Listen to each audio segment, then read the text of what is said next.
Mariés au premier regard, Marina et David, une compatibilité sans alchimie, ils formaient l'un des duos les plus prometteurs de cette 9e saison de Mariés au premier regard, avec un taux de compatibilité de 77%. Marina et David avaient toutes les chances de réussir, sur le papier. Mais la réalité du terrain a rapidement refroidi les espoirs.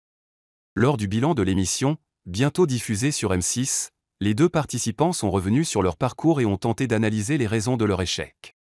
David, plus réservé, a évoqué un décalage dans leur dynamique relationnelle. « Tu as l'habitude que les hommes fassent le premier pas, moi je suis plus attentiste. » Marina, quant à elle, a reconnu une absence d'étincelle dès le départ. « Je suis plutôt séductrice habituellement, et là, je ne l'ai pas été du tout. » Face à cette absence d'alchimie, Marina a tranché, elle a décidé de rendre son alliance et de demander le divorce. Un moment douloureux pour David, visiblement affecté. « C'est triste.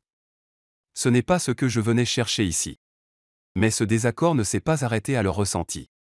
Les expertes du programme n'ont pas mâché leurs mots. Dès le début du débrief, Marie Tapernou a reproché à Marina d'avoir exprimé des réticences envers les hommes chauves, un critère jugé déplacé. « Ce n'est pas une liste au Père Noël », a-t-elle lancé, sèchement. Sa collègue, Estelle Dossin, a abondé dans ce sens, rappelant que le physique ne devait pas être un obstacle, les critères physiques évoluent. Miser uniquement là-dessus, c'est passer à côté de l'essentiel.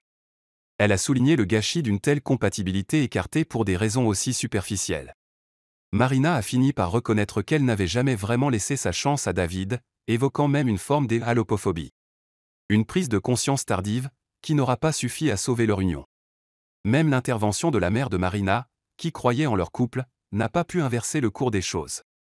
L'histoire entre Marina et David s'est donc arrêtée là, avant même d'avoir réellement commencé.